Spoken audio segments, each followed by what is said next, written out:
საღამოშვიდობისა, გმადლობთ რომ გვიყურებთ. დასაწყისში მოკლე რემარკა დღეზე, რომელმაც ყველა გააუცა.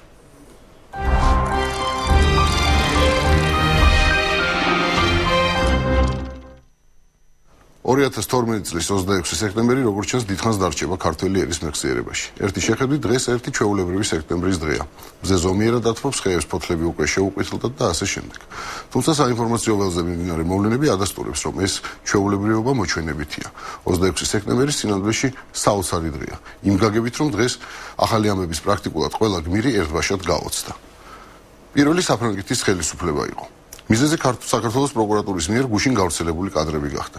მეხუთე რესპუბლიკის საგარეო საქმეთა სამინისტროს ოფიციალური განცხადებით, ჩვენ გაოცებულნი ვართ, რომ საქართველოს ხელისუფლებამ გამოაქვეყნა ინფორმაცია, რომელიც საფრანგეთში მიმდინარე ერთი საქმის საგამოძიებო საიდუმლოს წარმოადგენს და ეხება შესაძლო გარიგებას ქართველ ოპოზიციონერსა და საფრანგეთში მოქმედ ქართული წარმომავლობის კრიმინალურ ჯგუფებს შორის. საფრანგეთის ხელისუფლებას ამ ინფორმაციის გამოქვეყნების ნებართვა არავითარ შემთხვევაში არ გაუწია, რის უფლება სხვათა შორის მას არც გააჩნია. ფრანგების გაოცებამ თავის მხრივ საქართველოს ხელისუფლება გააკვირვა. ჩვენ გაკვირვებული ვართ საგარეო საქმეთა სამინისტროს განცხადებით. საქმე იმაშია, რომ საფრანგეთის საგარეო საქმეთა სამინისტრო და საერთო დიპლომატიური სტრუქტურები საქართველოსა და საფრანგეთის სამართალდამცველებს შორის ამ თანამშრომლობაში ჩართული არც ერთ ეტაპზე არ ყოფილა. თანამშრომლობა და ურთიერთდახმარება განხორციელდა ევროპული კონვენციის თანახმად, რომელიც არეგულირებს სისხლის სამართლის საქმეებში ურთიერთდახმარებას. ეს უკვე საქართველოს იუსტიციის სამინისტროს განცხადებაა. ორი ასეთი დონის გაოცება ერთი დღისთვის თითქოს საკმარისი უნდა ყოფილიყო, მაგრამ ეტყობა თარსი დღეა და მორიგმა საოცრებებმაც არ დააყოვნა. ჯერ იყო და პროკურატურამ ყველა ერთად გაგვაუცა, როდესაც დიდი ხნის დანაპირები კომპრომატი გამოაქვეყნა. არაფერი ახალი, როგორც ამბობენ, პროკურატურაში ჟანრის კრიზისია. თუმცა საყოველთაო გაოცება ალბათ არაფერია იმ გზნობასთან შედარებით, რომელიც ფარული ჩანაწერების მთავარმა გმირებმა და მათმა ახლობლებმა გამოსცადეს. თანამდებობით მიყვეთ. ჯერ იყო და ვინმე გიორგი უგულავა გაოცდა, როდესაც ვინმე ხიზანიშვილის პრეტენზიები მოისმინა. ბიჭო, საკითხი რა ნაციონალები და შენ არანაციონალი. არა, ეგ რა შოშია დავით. აბა რატო ახსენე ეგ სიტყვები? არა, როდის ვახსენე, კაცო. აგერ მე დაანზორავთ ერთად, კაცო, რა ნაციონალები, როდის ვახსენე, რა ვახსენე. დამახიეთ თქვენ ნაციონალები ერთად. არა, ხიდა შეტასწორებ, თუ რა ნაციონალები ნაციონალები. მაიმუნო შენა, ბიჭო, შენ 11 მოგდის, ბიჭო, გაიგე? გადაგიგლი ჯამართავს, ბიჭო. დავით, რატო აპელობნე, არა ხიზან რა ის ნაციონალები. თუმცა უგულავოს გაოცების ერთ-ერთი მიზეზი ეს დიალოგი არ აღმოჩნდა, რადგან ჩანაწერის გამოქვეყნებიდან რამდენიმე საათის შემდეგ გაირკვა, რომ უგულავო სულაც არაა უგულავო და სინამდვილეში ბლიაძეა. რასაც არ უნდა ნიშნავდეს ეს. ალბათ ბლიაძეც გაოცდებოდა. მერე ლევან რევიშვილის მეზობლები გაუცდნენ, როდესაც აღმოაჩინეს, რომ მათი უბნის ნაციონალური მოძრაობის კოორდინატორი, რომელიც მათ მართველი პარტიის სასარგებლოდ ხმებს თხოვდა, სინამდვილეში ცნობილი კრიმინალური ავტორიტეტია და თან ქართულ ოცნებაზე მუშაობს. ზაროვა, რა. ბიჭო, მომისმინა. გარგი, ჯიგარი ხარ. ბიჭო, ავლაბარი და ელიას შენი საშალიჩუა, ხო იცი, ბიჭო? კი, ლევან, ყველაფერს იმინა ვაკეთებ რა. ალიო, ზაზა, როგორ ხარ? ლევან, კარგად, შენ როგორ ხარ, ბრატ? ბიჭო, მომისმინე ერთი რა ეს დედა. ისმენე. ხიზანალო გელაპარაკა. რა ხდება, ჩემი ძმა, მაგ საქმესთან დაკავშირებით ერთი მითხარი, რა ჩემი დედავატირე რა. რავი, ბრატ, მაქსიმალურად ვცდილობ ყველაფერს რა. ყველაფერი კარგად იქნება რა. ბიჭო, კაროჩე, მომისმინე?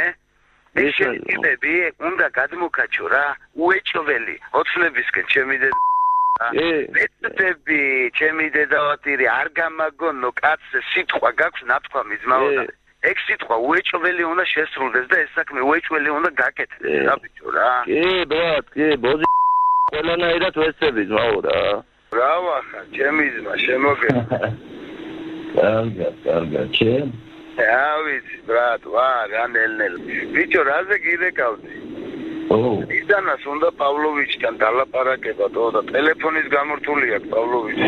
დაიფშიც არ შემოსულა და რა ვქნა, როგორ მოვიქცეთ და. რა ხდება? აი ბიჭო, იმ საქმეზე არაფერი რა, რაც უთხრა, კაროჩე, ის ყველაფერი გაალაგა და გააკეთა რა და დალაპარაკება უნდა რა. უნდა რა ვარ. აზროა, მაგბაზარზე ბიჭო. კაროჩე, მაგას სისტემები უჭირთ ბიჭო, რა ის მარნაული და აზერების ბაზარი და ვაფშე ახალციხე და კაროჩე რა. ის ნახერო გამოუშვით ორი ავტობუსი, ბიძინა რო ვაძახებინე. კი, ჯიგრულად შენ შემოგევლოს ჩემი თავი ჯიგრულად აუ ყველაფერი საკაიფოდ რა ჩო მაგრად მენატრებითო მე თვითონ მომენატრებ რა მალე მეგონი ნახავ და ბიჭო ვაფშე დაიძეთი ბადა პავლოვიჩი და სამშიო პავლოვიჩი ოქნებაშო მენატრებიჩი ეკნებია თუ გამოვიდა შემოგევლეთ მიდი ძმაო და ჩვენ აქავართ აქ დაგხვდებით რა ძმაო რას ამბობ შენ შემოგევლეთ ძმაო ჯიგარი დავაი კოჩნი ალბათ პავლოვიჩიც გაუწდება, როცა გაიგებს, რომ ნაციონალების კოორდინატორი მას 3 ოქტომბერს თბილისში დიდი იმედით ელის. მით უმეტეს, რომ ოფიციალური ინფორმაციით პავლოვიჩი ან ლაშა შუშანაშვილი საბერძნეთის ერთ-ერთ ციხეში ამ დრომდე სასჯელს იხდის. მოკლედ საოცარი დღეა და საერთო საზოგადო გაოცებას, როგორც ამბობენ, საზღვარი არ აქვს. დამართალია ამ თემასთან კავშირში არ არის, მაგრამ ისე მაინც კარგი ვიდეოა და ესეც გაოცებას ეხება, ამიტომ გაჩვენეთ. გეხმარებით ჩემი პრეზენტაციას მასე არა ქვეყანა შენდება პერეკედა რამოდენიმე პიროვნებას უნდა დაქცევა ქვეყნის ნამდვილად ხო რა ოქტომბერს ველოდებით თუ გადაგვარჩეს ივანიშვილი იმას ვენაცვალებ ებო მე აბა თქვენ იცით აბა მოგვეხმართ ხო და ივანიშვილი რო გადაგარჩეს მაშინ და იქნება ზუსტად ქვეყანა რო იცოდეთ რა და აგი ნაციონალი ყოფილა ეს იყო მოკლე რემარკა ჩვენი გადაცემის პირველი სტუმარი კი პროზაიკოსი გოგი ლორთქიფანიძეა მასთან ერთად ყველა იმ საკითხზე ვისაუბრებთ რამაც ჩვენ ამ კვირაში გაგვაუცთ დაგველოდეთ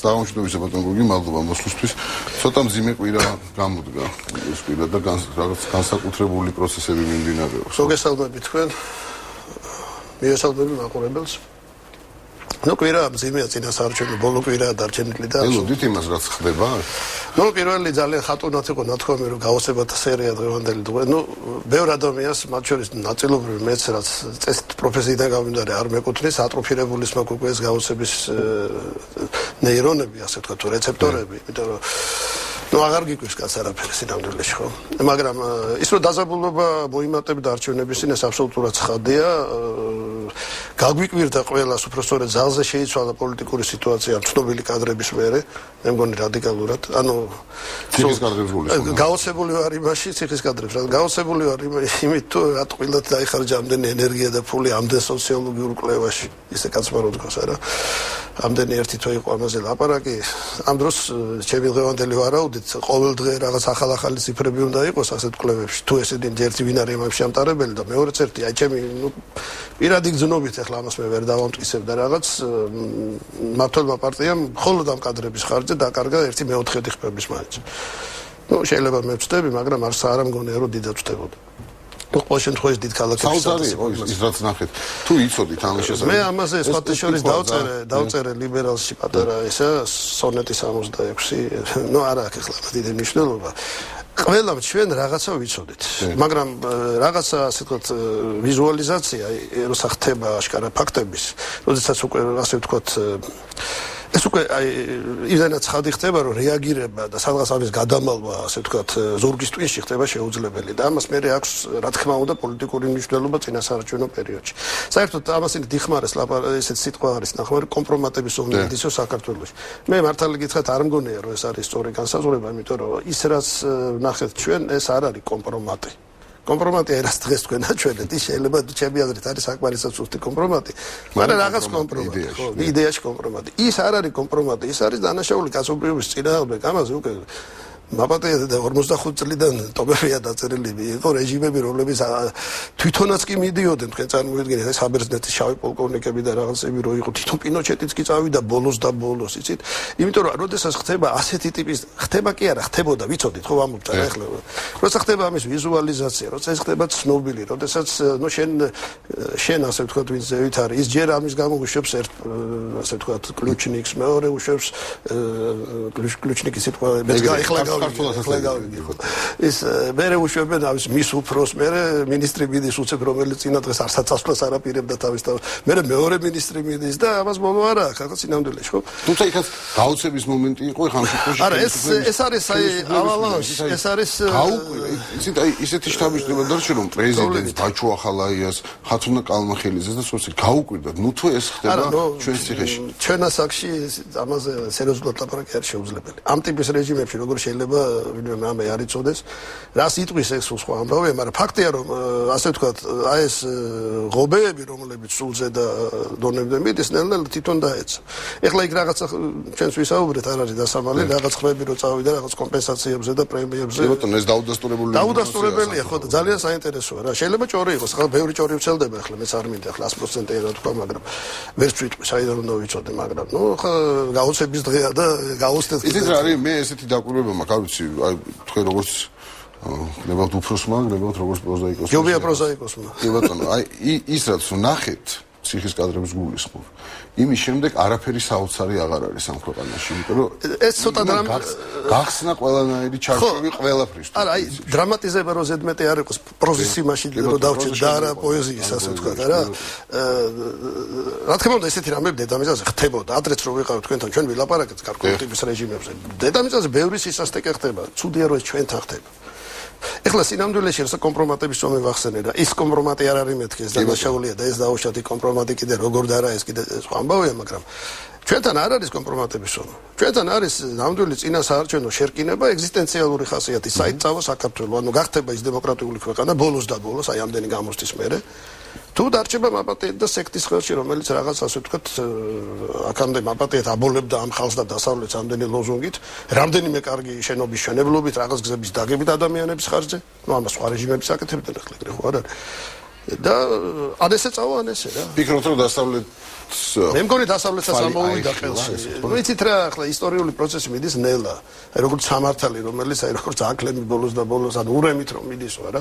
ნუ იცით რამდენი ხანი შეიძლება პოლიტიკურად ანგაჟირებულმა ადამიანებმა იგივე შეერთებულ შტატებში ეგნება სენატორ მაკეინის დონეზე, რომლებიც აი ყველანაირ კარდბლანშს აძლევდნენ ხო იმ თავისუფლების ინსტიტუტის კადრებს რომ ნუ ბოლოს და ბოლოს ახლა იმ მაკეინსაც ხო დაუდებდნენ ამ კადრებს არა ახლა მე დარწმუნებული თუ რამეს აკეთებს ეს ოცნების საგარეოს ალბათ ასეთ რამეებს აკეთებს. ნუ როგორ პოზიციაში აყენებ შენივე ასე ვთქვათ ადამიანებს ეს აღმოჩნდა რომ მაგალითად გავრცელდა ინფორმაცია რომ შვედეთში დაიწყო გამოძიება საგარეო მინისტრის მიმართ რომელიც როგორც აღმოჩნდა ფულსიღებდა საქართველოს რეკლამას. თუ ეს დადასტურდა არც ეს გამეკვირდება ბატონო შემო. ეხლა როცა თქვენ ლაპარაკობთ გაოცებაზე, ეხლა აი საფრანგეთის და საქართველოს უწყებებს შორის ეს ნიშნავს აი ამ გამძაბრებულ ფონზე ოფიციალური საფრანგეთი ცოტა გაკვირვებული, ეს ყველაფერი გასაგებია, მაგრამ ჩვენი აქ ხო ფაქტები გვაინტერესებს არა? უნებურად საქართველოს ხელისუფლება ამ შემთხვევაში თამაშობს გასაკვირად აი ასანჯის როლს, რომელმაც გამოაქვეყნა უამრავი კომპრომატი საკუთარ ასე ვთქვათ და მე იცით ამის პროცესი, ახლა სწორედ შვეიცარია რო ახსენეთ, შვეიცარიაში არა ის სექსუალური ძალადობა. არა, ნუ ის მე რაც წავიკითხე ამის შესახებ, ეს აბსოლუტურად ასე ვთქვათ ხელოვნური ორი ქალბატონი, რომელიც იყო ვაბატიეთ საკუთარი სურვილით ამ კაცთან და მე თქვენს მოგვატყუესო, ახლა კარგით რა, ახლა ეგეთი რამეები. აი დავანებოთ ახლა ამას თავი, მაგრამ ეს საკმარისი აღმოჩნდა ექსტრადიციის მოხსო, მაგრამ ასანჯმა ასე ვთქვათ, სიმართლე გამოიტანა გარეთ. ჩვენთან უფრო ანტიასანჯი ხდება რა. სინამდვილეში ასე თქვენზე როგორ აი რაც ვნახეთ, თქვათ გუშინ გოგა ხაინდრავას ისტორია. აი რა შტაბეჭდილება დარჩა. პირადი ჩემი შტაბეჭდილება ჯერ წმინდა პოლიტიკური გოგა ხაინდრავა მე ვიცი რომ არ არის ოცნების წევრი. ოფიციალურად არც აქტივისტი, ახლა ოპოზიციონერი ბევრი ახლა ვიღაცამ დაწერა ჩემი აზრი არ არის, მაგრამ კარგად მომეწონა. რომელიღაც კომენტში ვნახე ხო მასკვიზე, რომელიც საერთოდ ამაშობ ძალიან უარყოფით როლს საქართველოს პრობლემებში. პირდაპირ უნდა ვთქვა, ეს ხო მასკვის იმდენად უჭერენ მხარს ამ დისკრედიტებულ რეჟიმს და მისგან ლიბერალურ დემოკრატიულ სახეს აკეთებენ რუსეთში, ეს უკვე ყოველგვარ ზღვას გადავიდა ჩემი. ნუ მაგათ გონიათ რომ ეს არის პუტინის ალტერნატივა და ეგონოთ, მაგრამ ეს მათი საქმეა. ხო და იქ იყო ერთ-ერთ კომენტში ესეთი რამე გაკეთებული, რომ სადაც წავასდი რომ ეს დაახლოებით ხაინდრავაზე რო არის ლაპარაკი, ნავადორსკაიაზე რო ვილაპარაკოთ ბევრი რა, რომელიც ახლა შეცვლის რუსეთში რეჟიმს. არ არის ბაბატის გოგა ხაინდრავა, ნიჭიერი მე პირადად არ ვიცნობ ერთხელ შეხვედრებად, მაგრამ კარგი ისტორია, ალბათ რთული ბიოგრაფიის ადამიანი, საქართველოს მოვლენებში აქტიურად, საერთოდ აქტიური პიროვნება. არ შევდივარ ახლა ამის ფსიქოანალიზში და არც არის ჩემი საქმე, მაგრამ მაგრამ ეხლა იმისგან გაკეთება ბიზინა ივანიშვილის აქტივისტის და პოლიტიკური ფიგურის ეს არ არის უბრალოდ სწორი, ეს არ შეესაბამება სიმართლეს. გინდაც ეს ყველაფერი იყოს, ნუ თქვენ აღნიშნეთ ერთი და ისე თქვათ რომ არავარ ბატონო დათესავე. ხო, ლორდ კიპარიძე ბევრი ვარ და ვინმე შეიძლება ეგონოს რა. არა, ესე არ არის. თუმცა მეორე მხრივ, აქ ხა წმინდა ადამიანური მომენტია და მე მესმის გოგა ხაინდრავასი, მან ესეთი რაღაც ეს პოლიტიკურად სარფეს არ ნიშნავს. არა, მაგას არა, ესეთი კომენტარი გააკეთა, რომ ეზრევას ლორდ კიპარიძე არის მისი ბავშვობის მეგობარი. ეს მის პირად საქმე. და ხო, უბრალოდ თბილისში გაზრდილი ადამიანებს ეხლა თუ შეთქმულებას ატარებენ და დაუმტკიცეს ის როგორც ბაბიობს დაუმტკიცეს საფრანგეთის რევოლუციის მერე დირექტორია ან რაღაცა აქ ნუ არაფერი არ არის სინამდვილეში. დიდი ბოდიში ახლა მაგრამ ვიტყვი ამას ალბათ ბევრს უნდა ამის მოსმენა. აი ამის წარმოსახვა კომპრომატების რომ აი ეს არის საქართველოსში ბრუნდება ქურდული ხელმძღვანელობა, მენტალიტეტი, ქურდული რევანში ხდება და ამიტომ ეს არავითარ შემთხვევაში არ უნდა დაუშვა და ყველაფერი გამართლებულია, ყველა დემოკრატიული ნორმის მოსპობა და ამ შემდეგ ეს არის ჩემი აზრით ნუ სასაცილო. მაბატი ივანიშვილი თუ გახდა და იმედია გახდება პრემიერ-მინისტრი რა ქურდებს დაუძახებს, პოლიცია აღარ შეწყვეტს მუშაობას. ის რაც ველმა სტრუქტურება შეიქმნა ამ პერიოდში, გინდათ სააკაშვილის პერიოდში რა, ყველა კი არ მოისპოვა კაცო. სახლების არ იყოს ახლა ის ჯუსტიციის სახლი შეიძლება მოგწონდეს, არ მოგწონდეს, მაგრამ ახლა ნორმალური კაცი ხელს არ ახლებს, ხო? ის გააგზელებს თავის ფუნქციონირებას, ეს ცხადია ჩემთვის. ისევე როგორც ახლა რაღაც ლაპარაკი ხდება, რაც თუ კარგი გააკეთეს და თუ თვითონ მიხვდებიან რომ მომწიფთა მათი წასვლა დემოკრატიული გზით, მათვეა უკეთესი კაცო. ეს არის აი როგორც 2x2 4 ჩემთვის, მაგრამ ნუ რა შეიძლება ბევრ ადამიანს არ უნდა მიეჩვია გარკვეულ პრივილეგიებს, შიში აქვს. ეხლა რაც შეეხება იმას მაშინაც ვიდეო. მოდი 2 წუთი რეკლამაზე გავიდე, ბატონო, და მე გავაგზავნო თვითონ უკვე ხელისუფლებაზე საუბარი, რამდენად გრძნობს, ესე ვთქვათ, ისტორიულ მომენტს. ესმის რა ისტორიულ მომენტში იმყოფება. ბატონი ბზანდები. მე მგონი ჟანრის კრიზისია, მაგრამ ბატონო. რეკლამა მატრიცაში 2 წუთში დავუბრუნდებით პირდაპირ ეთერში.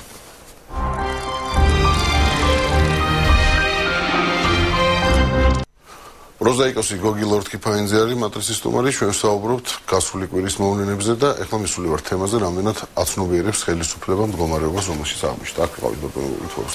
აცნობიერებს და ხვდება საერთოდ რა მოხდა ამ ერთი კვირის განმავლობაში. აი ამ რაღაც თითქოს ცდილობს ახლა რომ შეაბრუნოს ხო სიტუაცია არის ამ მცდელობა. ეს კომპრომატების თითქოს ამას უნდა ემსახურებოდი, მაგრამ ის რასაც გვაჩვენებს ხელისუფლება და ისაც ჩვენ ვნახეთ, იმენად შეუდარებელია ერთმანეთთან. ას ცოტა რახან წერილურად და ლიტერატურულად მე არ ვზივარ იმ ადამიანების გონებაში, შემიძლია მხოლოდ წარმოვიდგინო, ხო, რაღაცა ჩემი აზრია, აი იმის რაღაცა ნიშნების მიხედვით რა. ალბათ ერთი აზრი ჩემი აზრით გაყოფილი არის ადამიანები, ვინც აცნობიერებენ აი იმას, რასაც ლაპარაკობდით, აი ამ დიდ პასუხისმგებლობას, ბოროტებაზე, რომელიც გამოჩნდა. არის ვინც ბოლომდე კვილებით ალბათ ცდილობს აიკავოს სიტუაცია და ჯერა თავისი დოგმების. აი ფანატიკურ მომენტს თუ გახსოვთ წინა გადაცემაზე. რა დოგმები აქვს ეგ რომ პატიმრები უნდა აწამო? მე ამათ ვეძახი დემოკრატიულ წითელ ქმერებს. პატიმრების წამება არაფერშუაში არ ეს არის როგორ გითხრათ, მიმდებარე პროცესი, აი ძალადობის. ძალადობა ხო მარტო წამება. ძალადობა არის ხალხის გაშვება სამსახურებიდან, ბიზნესების ეკრამცე ატაცება, რაღაცა ორმაგი ბუღალტერია, სინამდვილეში ეს ელიტარ კორუფციას. ეს ყველაფერი არის ძალადობის სხვადასხვა ფორმები. არა დემოკრატიულობის სხვადასხვა ფორმები საბოლოო ჯამში, ხო? ოღონდ ჩვენთან რომ დემოკრატიულად ინიღბება, იმიტომ ამბობ რომ დაპირება. ჩვენ საუბრობთ ამას წინათ. ზოგი აცნობიერებს, ზოგი არა. მოდი ესე ვთქვათ. ნიშნები, აი ეს რომ თითფრინალებში რომ ამბობენ რომ გაყიდულია ბილეთები ორ რიცხვზე, არ ვიცი მართალია. არ ვიცი. ვისაც აღებული აქვს ეს ბილეთები, აცნობიერებს ბატონო. ვისაც არა ის ნაკლებად. პრაქტიკულად ჩვენ მივიღეთ ბატონ გოგი ხელისუფლება, მოდი ესე ვთქვათ, რომელიც საუბრობს ლიბერალურ დემოკრატიაზე, თუმცა ვისაც მათი აზრი არ მოწონს და ეს ლიბერალური დემოკრატია არ მოწონს ასე ვთქვათ. პირობითად ლიბერალურ დემოკრატიას. არა, ნუ ხო პირდაპირ აცხადებენ ჩვენ ლიბერალური დემოკრატია, მაგრამ ვინც არ მოგწონს, ის არ უნდა იყოს და ეს როგორი ლიბერალური დემოკრატია. მე ვფიქრობ, რომ ეს არის ზოგადი მსოფლიო ტენდენციის პატარა ანარეკლი საქართველოში, რომელიც გულისხმობს სინამდვილეში, აი როგორც სოციალ-დემოკრატიას ჰქონდა კრიზისი სინამდვილეში ან კომუნიზმს, ლიბერალ-დემოკრატიული იდეოლოგიის და ლიბერტარიული იდეოლოგიის საერთო კრიზისზე მეტყველებს. და მეტყველებს არა მარტო აქ, ამაზე მეტყველებენ ის მრავალათასიანი დემონსტრაციები ესპანეთში, საბერძნეთში, ამიგივე ამერიკაში. ეს ჩვენთან უბრალოდ ღებულობს ძალიან კვეთს ფორმას, იმიტომ რომ ჩვენ ქვეყანას არ ქონდა სახელმწიფოებრიობა, ეს მომენტია ძალიან მნიშვნელოვანი. რომ აქ ასე ვთქვათ, მაპატი და ბრძოლა წარიმართა რაღაცას ვთქვათ, პარტნომენკლატურის ძველ ფორმებს, აი შუაში იყვნენ ეს ეროვნული მოძრაობის ხალხი და მერე როდესაც ორივეზე ჩაიქნეს ხელი, მოვიდნენ ეს ახალგაზრდები და ამათმა როგორც აი დოსტოევსკის გმირებმა იმ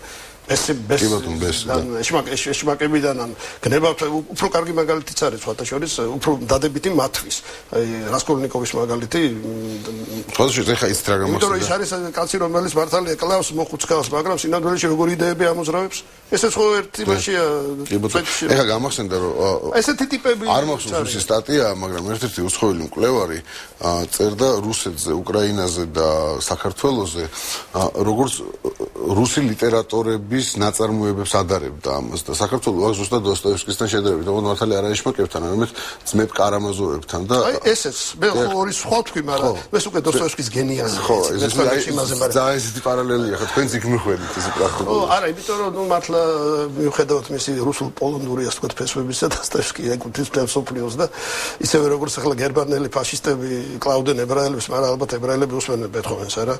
ეხლა არ შეიძლება ლაპარაკი, ეხლა სპეციალურად გავამზადე უტრირება. მე ვთვლი რომ საერთაშორის თუ შეიცვლება ჩვენთან ხელისუფლება, პერსპექტივა ექნება ყველაფერთან ერთად, დასავლეთის ვექტორთან შენარჩუნებასთან ერთად რუსულ-ქართულ ურთიერთობებს. სწორედ ხელისუფლებას და ტერიტორიალური მთლიანობის საკითხი სადღაც მანდდევს, იმიტომ რომ ლაპარაკი უნდა ვისწავლოთ ბევრ ადამიანთან. ეს ამის გარეშე ეს იქნება წმინდა, ასე ვთქვათ, ლიბერალურ-დემოკრატიული ესენი რო თვლიან პროპაგანდა მუდამ და ვერაზროს ვერაფერს ვერ ჩვენ მიმდინარე მოვლენებს დაუბრუნდით ამ შემთხვევაში. ისინი აცნობიერებენ, ვისაც თვითმფრინავის ბილეთი აქვს ნაყიდი, ვისაც არ აქვს, ის ვერ აცნობიერებს, იმიტომ რომ პრეზიდენტის გამოსვლა, თუნდაც დღევანდელი გამოსვლა, ვთქვათ, იგივე გორში, დანში არ იმჩნევს, რომ ქვეყანაში რაღაცა ხდება. მე უყურებს, როგორც ბევრი სხვა ადამიანი სახეებს იმ ადამიანების, ვინც იგზის. ну ზოგი ბავშვია ახლა ზოგი საკუთარი მინისტრები ყავთ ისე რომ ჩუმანზიან რაკნან ბიუროკრატიული ვერტიკალია მათთვის არის ეს უფრო ძიმე მდგომარეობა ეს თავის უმრავლესობაში იმიტომ ვთქვი მაშინ იმ ფაქტზე ეს არის ადამიანები რომლებას საბოლოო ჯამში აი არის ეს ქართული ტერმინი და არ მინდა მარტო ამით არ შემოიფარგლება ადამიანი მაგრამ აიწყვეს ცხოვრებაო რა რასაც იტყვია ძალიან ბევრი სხვა ადამიანის ხარჯზე და ნუ ბუნებრივი შიშებია ამდროხ სტაბილური სიტუაცია მეც მირჩევნია სტაბილური აქ ნებისმიერ ადამიანს ყველა სტუდიაში მშვიდობა ურჩევნია მე დარწმუნებული ვარ ამაში ჩვენ უნდა მივიდეთ მართლა იმ მშვიდობიულ არ უნდა გაგვიყალბონ ოღონდ ვერ დაამტკიცებს CSGO-ს 11 ადამიანი სრულიად ძალიან ბევრი უცნობი ფიგურა სიმართლე საქართველოს ეგ არის ზღაპარკაც ჯობია ეხლავე სარგებლობ შემთხვევით და გაიაზრონ თავისი პირადი პასუხისმგებლობა იქ რომ მიდის ლაპარაკი აი ამას დაუჭერთ მხარს იმას დაუჭერთ იქ 10 წუთი იქნება თუ ეს არ არის პრინციპული აი მაგალითად ტელი ამბავი ქრისტიანულ და აი ინგა გრიგოლიას კაზუსი და შეგახსენოთ ну პატივცემთ ალბათ არა როგორც ჟურნალისტი მე ვცემ როგორც მეგობარსაც ნუ მე პირადად არ ვიცი ძალიან ვაშკაცური ნაბიჯი გააკეთა როდესაც მე არ ვიცი მიყვას ამას ბოლომდე თუ არა როცა თქვა რომ ხსენ კანდიდატურას რა გამოვიდა ცით იმიდან ხმის მიცემიდან იმ CSGO-ზე ის გამოვიდა რაც ისედაც ყველამ ვიცით რომ ქრისტიანულ დემოკრატიული პარტია და დაცელავრი მოძრაობა არის ერთი და იგივე სახელმწიფოს ოდნავ შეცვლილი რაღაცეები უმტკიცონ ახლა იგზნო ეს ხალბატონმა ინგამ იგზნო ახლა რა თქმა უნდა მას დააწვებოდნენ პარტიიდან არქნა ის მაგრამ პოლიტიკოსობა და ჟურნალისტობა სხვადასხვა რაღაცა და საკუთარ თავზე გებულობს ამას აი სად მეგობრული დამოკიდებულებები გადის და სად პოლიტიკური პასუხისმგებლობა ეს სრულიად სხვადასხვა რამეებია ალბათ გზნობს ახლა იმიტომ რომ ვაშკაცური ნაბიჯი გადადგა და უფასებ აი როგორც უფასებ ბატონ დათო ტურაშვილს ახლა მე მას ასე ვთქვათ არ ვუსწავლ საერთოდ სხვა არა რუსთავი ორზე მან ფაქტიურად ყალზე დააყენა მთელი მათი პროპაგანდა ეხლა ლაპარაკი იმაზე ის ადრეაპოსიებზე იყო აი ის მოწონდა ზოგს ჯერტი ჩემი აზრით ის არის სავსე ნორმალური ქართველი მწერალი რა ახლა შეიძლება არც საუკეთესო შეიძლება არც ყველაზე დიდი არც ყველაზე პატარა სავსე ნორმალური ქართველი მწერალი რომელიც ну ახლა წერს როგორც შეიძლება ბევრი არ აყვავს ახლა რა ახლა არა ეს ყველაფერს ამას დრო ნახავს რა ის წერს მე ვწერ ვიღაც სხვა წერს ეს არ მართლა იმ პრემიებით კი არ განისაზღვრება დღეს და ხვალ რო აძლევენ ეს რო გავა 10 წელი და რასაკეთებდი შენ ამ დროსო მაიაკოვსკის აქ თავის გენიალური ლექსი Пушкинзе сваташёвс русулад არის პატარა ციტატას а что вы делали до 17 года только этого чего кого-то там видели акაც ესე იქნება 10-20 წლის მერე შენ წერდი იმ საკითხებზე რაც აწუხებდა საქართველოს ბეჭდავდით ამ ნაწარმოებებს თუ რას ბეჭდავდით რომ კარგი ჰაერია და ის რაღაცა ახალგაზრდა ვერტერი დაწერილია გოეთეს მიერ და რეალურ საკითხებზე წერდით აი რეალისტურზე არა პოსტმოდერნიზმზე ძალიან ხშირად მე იმას კარგ ძალიან კარგად რომ ამაზეც წერენ მაგრამ აი ძირითად საკითხებს ეს თქვენ მაშინ გახსოვთ ლიოსაზე და ის რო ახსენეთ ეს მაშინ გაკვით თქვით მაგრამ ეს ძალიან სერიოზული საკითხია ეს დაითვლება, ჩვენს მიერ კი არ დაითვლება, ეს დაითვლება რადგან მაწოხილი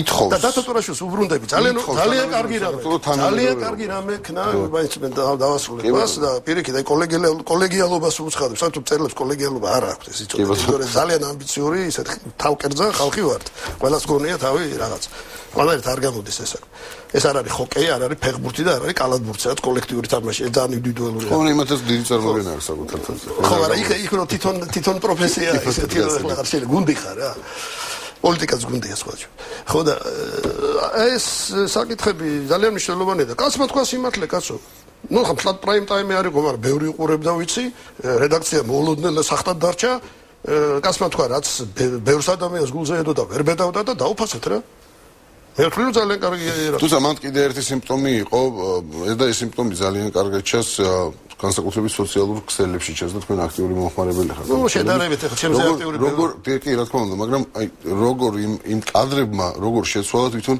ლექსიკა. უიბე ძალიან ცუდ რამეს ვიტყვი. უეცად გაივსო, ანუ გინები. საშინელი გინებები და რაღაცა ვნახეთ რომ მანდილოსნები აქტიურობენ. ცით მანდილოსნები უფრო აქტიურობენ გინების ამბავში ვიდრე კაცები. საერთოდ ეს ნიშნავს ჩემთვის ეს არის პანიკის მაჩვენებელი. აი მათ ეშინდიათ. მე არ ვიცი ბილეთები აღებული აქვს თუ არა, მაგრამ ყველაზე არ ვამბობ, მაგრამ ნუ შეიძლება ხალხსაც წასდეს რაღაც მაგაზე არ არის, მაგრამ არასასიამოვნოა, ხო? აი როგორ ძველი ყაიდის ადამიანებისთვის ეს არის მაინც ეხლა რამდენი არ უნდა მელაპარაკონ იმაზე, ქსენოფობიაზე და იმაზე და ამაზე და რა ვიცი იმაზე მოდერნიზმზე. ნუ ახლა ქალისგან გინებას ნაკლებათელი რა. თუ დაიმსახურეს სხვა ბავშვებმა რა. თუმცა ახლა თქვენ ამ პანიკის ნიშნებია, მაგრამ ამ არის არცერთი ის ადამიანი ნორმალურ ვითარებაში არის. არა, იგინებიან არა მარტო ვთქვათ ხელისუფლების ხარდამჭერები, არამედ ხელისუფლების ოპონენტებიც ახლა ამას რომ ესე არა ეს ახლა ეს არის როგორც ჯაჭვური რეაქცია მიდის არა ეს არის უბრალოდ მე მაგალითად ეს ნიშნავს რომ ადამიანი არის შინაგანად ველური ეს ამას ნიშნავს როგორც იყო 25 საუკუნის და 20 ის რა ცივილიზაციონი ლოსკ არსებობს ეს ცნება დემოკრატია იმითაა კარგი რომ ეს გარე ხო ფუთავს ადამიანს და ცივილიზაცია ამით განსხვავდება ველური ტომებისგან თუ არა და გინებით იწყება და მე ბოდიში ამ კადრებით რაც ვნახეთ კაცო და მე ბოლოს იცით რით თავდება რაც აი სონეტ 66-ში ვთქვი 55 წელს როდესაც ბერიას პროცესები იყო კონკრეტული ჯალათები დახვითეს ამით თავდება საბოლოო ჯამში მათი გენიალური საქმიანობა რა მაგრამ ახლა ამას მართლა გაცნობი ეს უნდა გააცნობიერო აი ცუდის გაკეთება ახლა თუ სადისტია კაცი ავადმყოფია ახლა თუ ბრეივიკია ციხეში უნდა იდეს მაგრამ ამით თავდება მაინც უკვე არგით შეიძლება ამარჩა აი წარმოვიდგინოთ ერთი წარმით რომ დარჩა ნაციონალური მოძრაობა და ყველაფერი დარჩა იგივე და ჩაგვარტყეს მაგრამ რა ყველას რეპრესიები დაიწყო ხდება ხო და დასავლეთ ხო შეიძლება ცუდი სცენარი წარმოვიდგინოთ შეიძლება გავა მაინც 5-10 წელი და მოხდება ის რა სხვა ქვეყნებში ყოფთარ არავითარი აზრი ამას ქვეყნის აღშენებლობის თვალსაზრისით არ ექნება. ეს იქნება დაკარგული ისტორიული დრო უბრალოდ რა. ამიტომ გვინდა ყველას ეს არ მოხდეს. პირიქით ის ნაციონალური მოძრაობის ბევრი წევრი იპოვის ადგილს ახლა თავის იმაში რა ქვია, ახალ სიტუაციაში ხალხ. ყველა ვერა ახლა მე ესე ვუყურებ ამ საკითხს და ალბათ ძალიან ბევრი ადამიანი. პირდაპირ შურიზება შეიძლება იყოს, მაგრამ გარკვეულია თქვა სამართლებრივი ქმედებების შედეგად, რომელიც ალბათ რაღაც დროს დაიკავებს, უნდა სამართლიანობის რაღაც მომენტები აღსდგეს. გარკვეულმა ადამიანებმა უნდა მიიღონ კომპენსაციები, არ ვიცი, უკანონო დაპატიმრებულთა არიან ხო ესეთები. გადამეტებული ვადები და სამსახურიდან გაშვებულებმა და ბიზნეს არ ფართო მასშტაბიან ამნისტიაზე წავიდა ბატონ გოგი საუბარი თქვენ ამნისტია მე არ ვარ იურისტი ისეთ არა არა ადამიანურად არის აქ საუბარი ჩვენ საუბრობთ გააჩნია ახლა კლენს და ბანდიტს და იმას რა ქვია ახლა ეს არსეთ ქვეყანაში არ ექვემდებარება ამნისტიას არის კატეგორია დანაშაულებების ახლა ბავშვი თუ მოკლა კაცმა და რა ქვია მანიაკია რა არა არა მანიაკებზე არ ვრცელდება ამის ნორმალურ ადამიანებზე შეიძლება მოიფიქროს კაცმა მე არის მე თვლი რომ ძალიან ბევრი პატიმარი ყავს და როგორც აღმოჩნდა ისინი რაღაცა გარანტიებით თუ ეს ჯერცის გარანტიები უნდა შეიქმნას ნუ პრობაციონერების სისტემაზე როცა ლაპარაკი მაშინ ეს ამისთვის არის მე ვერ ვხედავ ახლა ვერაფერ ცუდს ასეთ ამნისტიაში ხარ მართლა ჯერ ერთი წერლური ასე ვთქვათ იმპულსები მავალდებულებს ჩვენ ჰუმანიზმის მხარეს უნდა ვიდგეთ ნებისმიერ შემთხვევაში ეს არ ნიშნავს რომ თვალი დავხვიჭოთ რაღაც საშინელებებს მაგრამ აი ესეც რო არ იყოს ეს ეს მნიშვნელოვანი ფაქტი გარემოება ესეც რო არ იყოს რა თქმა უნდა შეიძლება მომწიფდეს კიდეც იმიტომ რომ ჩვენთან არის ძალიან ბევრი პატიმარი ძალიან ისეთი დაჭერილი ხალხი თითქმის პატარა რაღაცაზე რასაც ქვია და სრულიად შეკრებითობის სისტემა. მე ის რომ ეს ვითომ ამერიკული ის რომ გადმოიღეს მეცნიერების არ იყოს რომ ყველა კანდიდატი დოქტორი გახდა და სინამდვილეში ის კანდიდატიც არ არის და ეს ცალკე თემა ძალიან საინტერესო. აი ისევე როგორც შეკრებითობის სისტემა და რა ვიცი საბჭოთა დროს რო იყო ისჯობდა როცა თანთქავდა ის უფრო ნორმალური და ლოგიკური იყო ჩემი აზრით ვიდრე ხლა წლიანი რაღაც ვადები სროკს ამბობენ ჩვენ ვადები ხო ეს აბსოლუტურად არ არის სწორი ჩემი აზრით. მე ეს გარიგებების სისტემა მაგალითად საერთოდ ჩვენ რა სამართლით იმაზეა ლაპარაკი მართლმსაჯულებაზე. ეს ნიშნავს რომ ვისაც ფული აქვს ის შეიძლება სულთა გამოვიდეს ხო? იმიტომ რომ ფული აქვს. და სხვა ამის გამო უნდა უწელიჯდეს? აქ სოციალური სამართლიანობა და ის არ ჭირდება ამას. ერთი კითხვა. ამიტომ აქ ძალიან ბევრი გადასახადია, მაგრამ ეს არ არის ჩემი საქმე, სწორი გამიგეთ. ერთი კითხვა მაგ და მოკლე პასუხი მინდა, იმიტომ რომ ჩემი სტუმარი უკვე გველოდება. ოპტიმისტურად ხართ გაწყობილი 1 ოქტომბრის მიმართ, რომ მაინც ფიქრობთ რომ კიდევ კი მე მაინც მგონია რომ ხალხის ნება უნდა ახსოვდეს. და გარდა ხალხისა სიმართლის რა. აი ის რაზეც ადამიანები ისინიც კი მით აძლევდნენ ამ წლების განმავლობაში ხარს იმიტომ ხო აძლევდნენ რომ კარგი ხო მე არ გულისხმობ ოპტიმიზმის პასუხი ვინ მოიგებს მე უბრალოდ ვამბობ მშვიდობა იქნება თუ მშვიდობა არ იქნება მოკლე პასუხი ჯერჯერობით მაქვს იმედი რომ კი ხო ნორმალურ ვითარებაში მე მგონი რომ ქართული საზოგადოება მაინც არ არის რუანდა არ არის აი ეს პოლპოტის კამბოჯა აქ არის მაინც ბევრი ნორმალური ადამიანი ბევრი არანორმალურიც არის ბევრი ნორმალურიც არის რა ვიცი ახლა იმედი მაქვს მაინც რა კიდევ მსოფლიოს გვიყურებს ახლა ეგ მომენტიც არის ძალიან დიდი მადლობა მადლობა თქვენ გოგილ ორქიფაინძე პროზაიკოსი იყო მატრიცის სტუმარი გადაცემის შემდეგ ნაწილში მაია კობახიძე პედაგოგთა და მეცნიერთა დამოუკიდებელი პროკავშირის ხელმძღვანელი თემა როგორც მივხვდით მუდმივია პედაგოგები და არჩევნები რეკლამის შემდეგ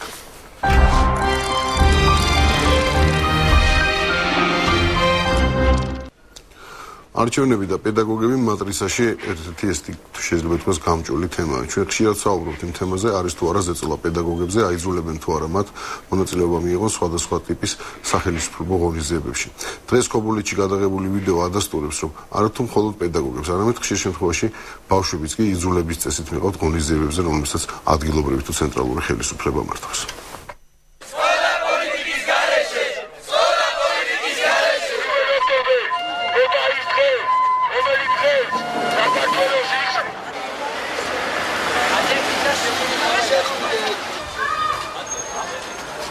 სიყვარულით მოვედით თქვენთან. აი ამ სიყვარულით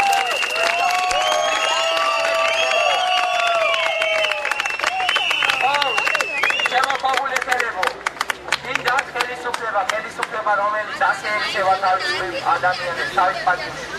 ყველა ვიცით, ეს 1 ოქტომბერს დავდება. წამოგვიყვარის მაღალი კლასები სტადიონის გახსნაზე.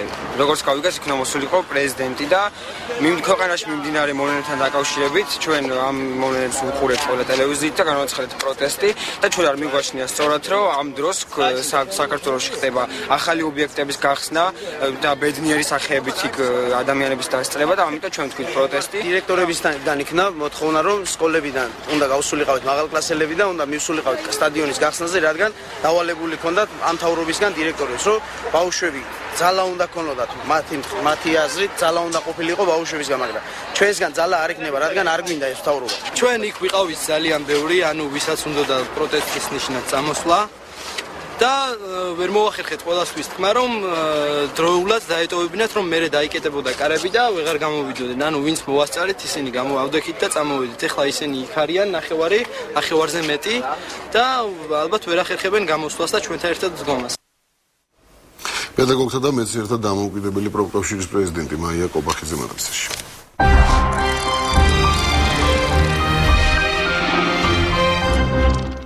გამომშვიდობისა მაია მადლობა მოსვლისთვის. ხშირად გვესმის, რომ პედაგოგებზე არის ზეწოლა პოლიტიკური, თავისთავად ხელისუფლების მხრიდან ჯერჯერობით ოპოზიცია პოლიტიკურ ზეწოლას ვერავითზე ვერ მოახდენს და პრინციპში ეს ვიდეო ადასტურებს იმას, რომ ბავშვებიც კი ჩართულები არიან იმ რაღაც წრეში, როდესაც მათ აიძულებენ მონაწილეობა მიიღონ ახნიან დროშები და ესეა ეს ამბავი თუ ეხლა ეს ბავშვები არიან და უბრალოდ დაინახეს სტუდენტთა გამოსვლები და ესენი ზაყონენ ესე ვთქვათ და გაერთნენ. პირველ რიგში მივესალმებით ტელემაყურებელს, მადლობას მოგახსენებთ მოწვევისათვის. ჩვენ ვიხილეთ რა თქმა უნდა არასასიამოვნო ფაქტი აქ იკვეთება დამრიგებლის მხრიდან ერთი შეხედვით განხორციელებული დანაშაული ეს არის ის რომ ის აიძულებს მოსწავლეებს მათ მონაწილეობა მიიღონ შეკრებაში მოსწავლეებს აქვთ უფლება რეალურად კანონით მინიჭებული მონაწილეობა მიიღონ სკოლის გარეთ არასასწავლო დროა ხო ესეც არის უფლება აქვთ მხოლოდ არასკოლის ტერიტორიაზე არასაგაკვეთილო საათებში მონაწილეობა მიიღონ თავიანთი ნებით სხვადასხვა სახის შეკრებებში მაგრამ ამ შემთხვევაში თითქოს დამრიგებელი მეორე დანაშაულის არის რომ მან თავისი უფლებამოსილება ბოროტად გამოიყენა ეს ერთი შეხედვით მაგრამ ჩვენ სწორ ობიექტურ ანალიზს ვერ გავაკეთებთ თუ არ გავერკვიეთ სიტუაციაში ბოლომდე იქნებ დამრიგებელი და მასწავლებლები თავად არიან მსხვერპლი ძალადობის ამაზე საქმე არიან მსხვერპლი ძალადობის ხშირად ხდება ეს ამბავი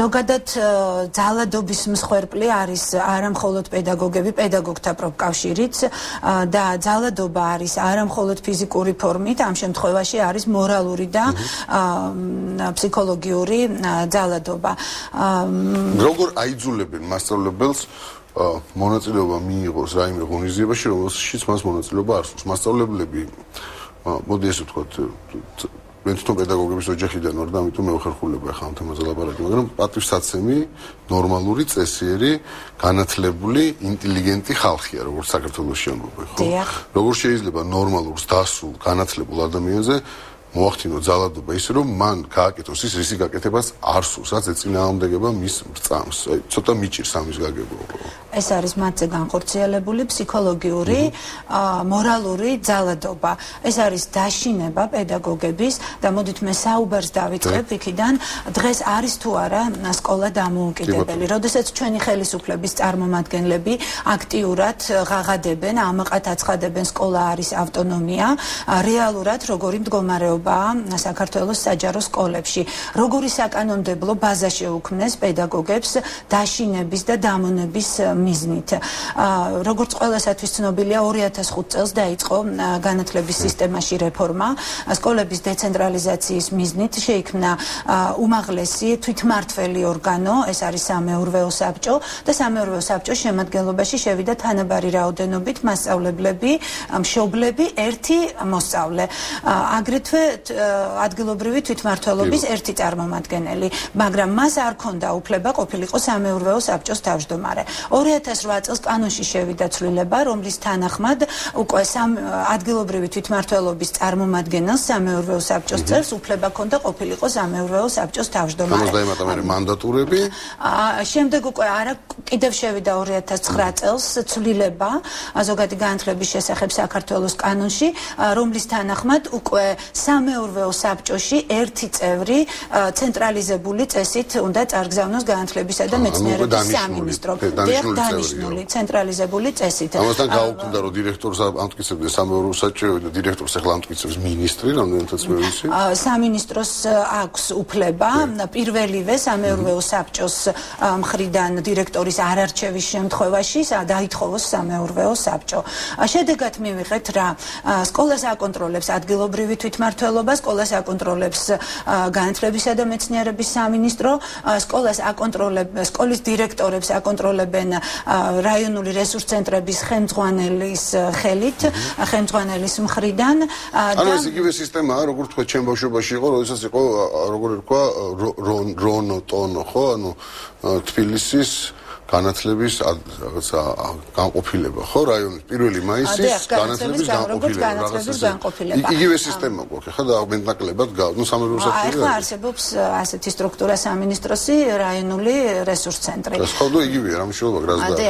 ახლა მე ერთი ფაქტი მინდა მოვიყვანო, ერთი მაგალითი სკოლების აი ამ დეცენტრალიზაციასთან ჭყალებში დაკავშირებით, რომ სამეურვეო საბჭოს თავმჯდომარე მაგალითად დედოფლის მამრისწყაროს რაიონის სოფელ არბოშიკში, საჯარო სკოლაში არის სოფლის დეპუტატი. ახლა რამდენად დამოუკიდებელი იქნება ესეთი სამეურვეო საბჭო, ამაზე ანალიზს თავად გააკეთებთ. ხოლო ასევე საჯარო სკოლის დირექტორები მთლიანად გახდნენ დამოკიდებული ადგილობრივ თვითმმართველობაზე, განათლების სამინისტროზე, შემდეგ უკვე მათ შეუყვანეს სკოლაში მანდატურის სამსახური შეიქმნა დანაშაულის პრევენციის მიზნით, მაგრამ მათ კანონით გადაჭარბებით მიენიჭათ უფლებები, ეს არის სკოლის შინაგანი წესის შესრულების კონტროლი და ამის საფუძველზე უკვე მანდატური მოექცა დირექტორზე მაღლა სკოლის იერარქიის ყველაზე მაღალ საფეხურზე. მანდატურების აქტის საფუძველზე უფლება აქვს ვიდრე დირექტორს. დიახ, სკოლის შინაგანი წესის შესრულების კონტროლი, რომელშიც შედის სასწავლო აღდგენლობითი პროცესის ორგანიზება, რაც იყო დირექციის ფუნქცია. და ეს უკვე შეითავსა მანდატურმა. მანდატურის აქტის საფუძველზე უამრავი მასწავლებელი გაანთავისუფლეს და აი სიტყვა უამრავი მე არ მიყვარს, მათემატიკოსი ვარ განათლებით. უამრავი არაფერს არ მათემატიკოსი გახლავთ. რამდენი მაშინ? უამრავი რას? უამრავი მასწავლებელი საქართველოში არ არის. სტატისტიკის დადგენა შეუძლებელია, რადგან ასზე მეტი? გასული სასწავლო წლის დასაწყისში მოხდა ათასობით მასწავლებლის უკანონო არაობიექტური განთავისუფლებები და მე ამ სამართლებრივ ბაზას შევეხები, ჯერ დავასრულებ საუბარს სკოლების დეცენტრალიზაციის შესახებ. იდეა სკოლების დეცენტრალიზაციისა დარჩა ფიქციად. ჩვენ მივიღეთ ყველაზე მეტად კონტროლირებადი, ყველაზე მეტად ცენტრალიზებული სკოლები, ვიდრე ოდესმე არსებობდა საქართველოში. ახლა რაც შეეხება როგორი და ეს სკოლები ასრულებენ არა საგანმანათლებლო ფუნქციებს, არამედ პოლიტიკურ აგიტაციურ ფუნქციებს. ახლა ესა გვაქვს, ეს სიტუაცია გვაქვს და ეს არ არის. ამ საკითხს თუ მომცემთ უფლებას, შემდეგ შევეხები, არ გამოვტოვებ. არის მნიშვნელოვანი ის, რომ მანდატურის აქტზე დირექტორმა კანონით ვალდებულია მოახდინოს მყისიერი რეაგირება. დირექტორს არ აქვს უფლება უგულებელყოს მანდატურის აქტი. ახლა დაშინება აქ ჯაჭვური რეაქციით მიმდინარეობს, რესურს ცენტრები აშინებენ დირექტორებს, შემდეგ დირექტორები აშინებენ პედაგოგებს. ეს არის სწორედ ის ძალადობა. სამსახურიდან განთავისუფლების შიში. იმის საფუძველზე რომ მანდატური დაწეს, რომ სასწავლო პროცესი არ მიმდინარეობს სწორად, მაგალითად. ჩვენ გვაქვს აი ერთი რა არის განთავისუფლების ძირითადი მიზეზები, რა აი მაგალითად ეხლა პედაგოგთა პროფკავშირმა იურისტმა ჩვენმა მოამზადა სარჩელი და იხილება უზენაეს სასამართლოში ქუთაისის 23 საჯარო სკოლის მასწავლებლის საკითხი, ქეთევან ფურცელაძის ღვაწლმოსილი დამსახურებული პედაგოგი, რომელმაც არა ერთი უამრავი სიგელი და მადლობა მიიღო სკოლისგან, მაგრამ იმიტომ რომ მან ჩაწერა არები ჟურნალში და მხოლოდ 2 არა შეაჩერა, იცოდა ბავშვები იმყოფებოდნენ სკოლაში და უნდა შეესწავლა მათი დაგვიანების მიზეზი, გაერკვია მიზეზი, ამის გულისთვის მანდატურმა შეადგინა აქტი და მასწავლებელი გაუშვეს სკოლიდან. უამრავი მასწავლებელი, ავტორიტეტული მასწავლებელი შეურაცხყოფილი გააგდეს მანდატურის აქტის საფუძველზე. ეს არის ერთი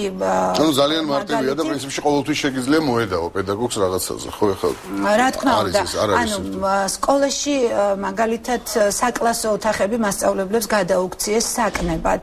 პედაგოგი ატარებს გაკვეთილ საკლასო ოთახის კარებში ჩასმული სარკმელიდან მას უთვალთვალებს მანდატური, რომელიც უკვე ქმნის პედაგოგისთვის სტრესულ გარემოს და ნაცვლად კომფორტული გარემოსი მასწავლებლები არიან საშინელ მძიმე მდგომარეობაში. ასევე როგორი საკანონმდებლო ბაზა შეუქმნეს პედაგოგებს?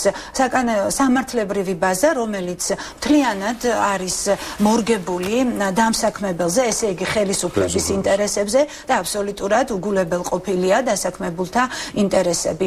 ეს არის კაბალური შრომის კოდექსი, რომელიც მიიღეს 2006 წელს. ამ შრომის კოდექსის საფუძველზე მასწავლებლებს ანთავისუფლებენ ყოველგვარი ახსნა განმარტებისა და მიზეზის გარეშე, ხშირ შემთხვევაში დირექტორები თავიანთი სუბიექტური მოსაზრებებით. ეს არ იკმარა განათლების სამინისტრომ და შიდა ნორმატიულ აქტებში 2010 წელს იმ დროინდელმა განათლების მინისტრმა დიმიტრი შაშკინმა გააუქმა თავისი ბრძანებით ყველა ის სავალდებულო პროცედურა დირექტორის მხრიდან გასავლელი, რომელიც იყო აუცილებელი მასწავლებლის განთავისუფლებამდე. ესეც არ აღმოჩნდა საკმარისი იმისათვის, რომ უკეთ განეხორციელებინათ პედაგოგთა წმენდა პოლიტიკური თუ სხვადასხვა მიზეზით.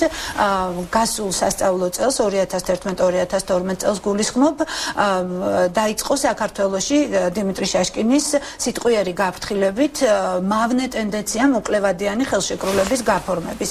როდესაც მასწავლებლებს აბსოლუტურად სამართლებრივი საფუძვლის გარეშე შეუწყვიტეს ეს ძალიან ბევრია ეს დეტალი პირდაპირ არ უკვე რაც ჩამოთვალეს მათ გრძელვადიანი და უვადო ხელშრომითი ხელშეკრულებები და გაუფორმეს 3-თვიანი, 6-თვიანი ან 1-თვიანი პირდაპირ თქვა ეს რაც ჩამოთვალეთ უკვე საკმარისია მოდი თქვა პედაგოგები დარჩენ აბსოლუტურად უუფლებოდ ეს შეგვიძლია შევაფასოთ თუ გადაჭარბებულია ჩემი შეფასება პედაგოგები დარჩნენ უუფლებოდ გეთანხმებით ესე იგი ახალი სასწავლო წლის დაწყებისთანავე შრომით კონტრაქტებს გაუვიდა ვადა და დღეს საქართველოს თითქმის ყველა სკოლაში ჯერ კიდევ მასწავლებლებთან არ არის გაფორმებული შრომითი ხელშეკრულება რაც აგრეთვე არის დაშინების ერთ-ერთი ბერკეტი.